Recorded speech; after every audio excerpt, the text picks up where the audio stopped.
Hello, my name is Pokestyle. This will be a tutorial on Bikezip, or an updated tutorial on Bikezip. So, to start off here, what you're going to want to do is go into your graphics settings in the menu. I have my FPS in the top left, my keyboard inputs in the bottom right, and my controller inputs in the bottom left. So what you're going to want to do is make sure that VSync is off. The frame rate is set to variable, so I can change on the fly as your computer can produce the frames. So you don't need a super powerful computer to do this. Like mine is a laptop from 2019, and it's like 2019, 2020, something like that, and it can do it just fine. So what you want to do is tune your settings so you can get at least 160 FPS. I'm recording this and I have a bunch of stuff open, like the controller viewer, the controller viewers, and this is kind of tanking my FPS right now. So you just want to tune it so you can get roughly about that. So the way this glitch works is whenever you're close to a wall, the game will think you're stuck in it. So right now, Frank's kind of fused in the wall and it thinks that he's stuck inside it.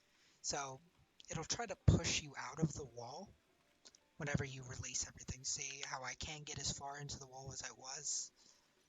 Like, not quite as much.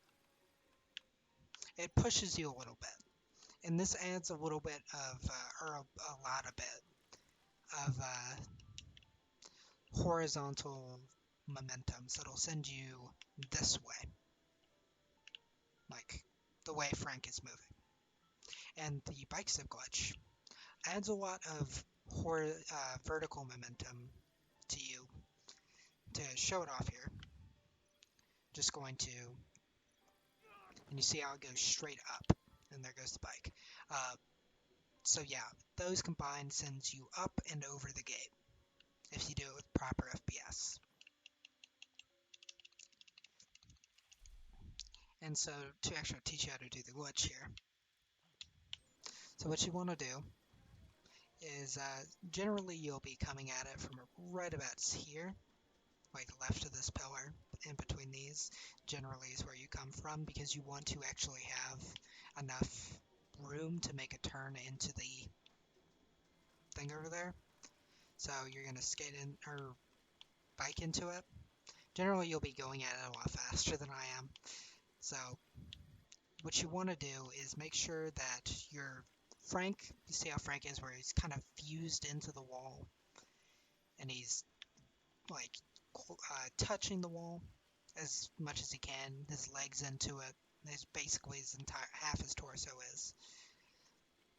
So basically when you're like this, you're holding right and you're holding right trigger. You want to hold the left trigger, and then now that you're holding all of these, you want to press the left movement key on your, which is A for me, on your keyboard for around 1 or 2 seconds. And you'll get it launched like that. My FPS is a little, I believe I've said this is a little shit right now. So I can't quite get enough FPS to get it right now. Let me try again. Yeah.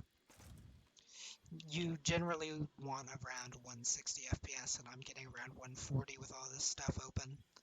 So I'm going to make a quick cut and show this stuff off in an actual run and what you'd actually do in an actual run. Okay, I am now back. I'll show you how to do this. So, I want to skate along here. Remain inside these pillars to the side right here. If you go past them, you will trigger the cutscene. You do not want to do that early. So just keep skating along here. Like if I went like right here over there, it would have triggered the cutscene. So you're going to want to skate into this store over here with the bike. If it's too difficult for you to actually do that skate right there. It's just a little bit slower to just go like this. Like, actually, let me do that again. Go like this. Just make sure not to hit the bike with your board because it will break your board. So you want to skate or bike out of here. Generally, you want to remain on the right side of the part here. You want to bike left of this bench because otherwise, whenever you trigger the cutscene, you'll get stuck on it. So once you're in the cutscene here, you want to hold right trigger and right on your controller.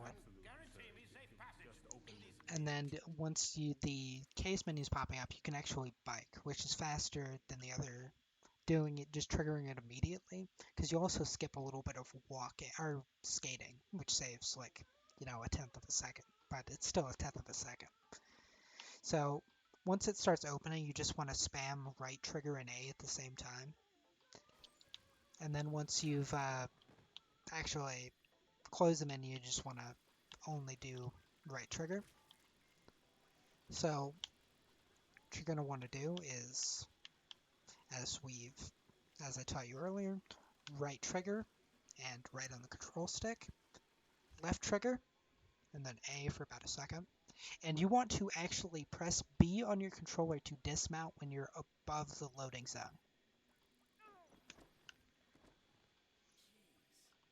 That was me fucking it up there.